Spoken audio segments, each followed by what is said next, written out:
Hello and welcome to Restore 2022, an opportunity to read God's Word, to grow in our knowledge of Him and to live for Him. Today we're looking at 1 Samuel chapter 5 and 6. But back in chapter 4, we saw that the Israelites brought the Ark of the Lord into battle in the hope that its presence would lead to God fighting for them. However, their unfaithfulness was the issue, so the Ark was of no benefit for them.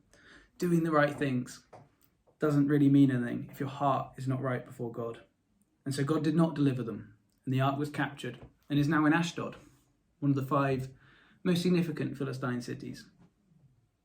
The ark is then placed beside Dagon, the Philistine god. One commentary says, Dagon was the chief deity of the Philistines, and the worship of this pagan god dates back to the 3rd millennium BC. According to ancient mythology, Dagon was the father of Baal, and he was a fish god. Dagon in Hebrew means fish. So he was represented as a half man, half fish creature. Victory, the Philistines concluded, meant that Dagon was superior to God, the God of the Israelites. However, if the people will not glorify God, God will glorify himself. So in the morning, Dagon was found face down, worshipping God.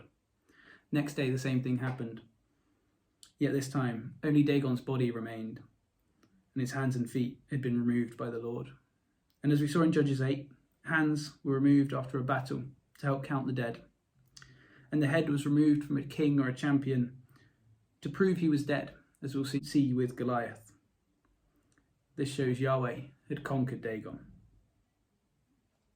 Not only that, but the Lord's hand was heavy upon the people of Ashdod, and they were afflicted with tumours. The Philistines recognised that it was the Lord's doing, and they called a council. Having realised that the Lord is more powerful than them, they moved the ark to Gath. And after some tumours and afflictions, the ark is moved to Ekron. We see each time the ark is moved closer to Jerusalem. Once again, the people decided they must rid themselves of the ark, for death had filled the city with panic, and God's hand was very heavy upon it. In chapter 6, we see that what was once a trophy has become a burden, and the Philistines decide to send the ark back to Israel, recognising it was the Lord who had afflicted them, and that he was more powerful than both them and their gods. A guilt offering of golden tumours and golden rats is recommended in the hope that God will remove his punishment. We know the plagues involved tumours, hence the golden tumours. The inclusion of golden rats implies rats had something to do with the affliction, either being part of it or carriers of the plague. This is called sympathetic magic, where something is made, i.e. the golden rats and tumours, to represent the real things. By making these representations and then sending them away, they hope to send away or remove them from their lives. This solution comes from the priests and from the diviners, because the Philistines recognised that God was angry, and therefore the solution requires experts in the unseen realm. Regarding verse 6, it's interesting that the priests know about the Exodus, which was also regarded as God defeating their gods. They realise that they are currently in the process of repeating that experience and warn against seeing it through to a ruinous conclusion. The Philistines then conduct one last experiment. This is called an oracular mechanism.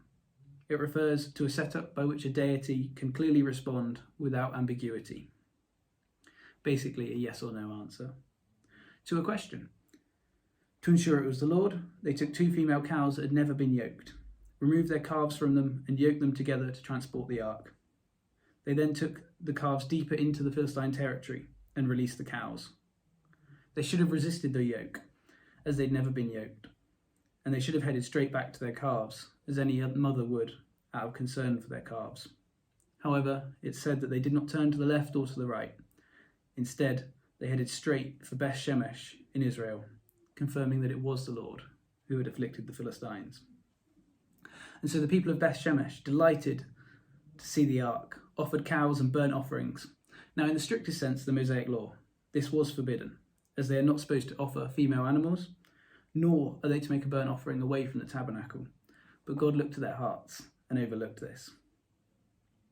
Sadly, this chapter ends with the inhabitants of Beth Shemesh looking into the ark, or refusing to celebrate. Translations differ. Which led to the Lord putting 70 of them to death. They then ask, "To whom will the ark go up from here?" So as the Philistines repeatedly did with the Ark of the Presence, they sent it away.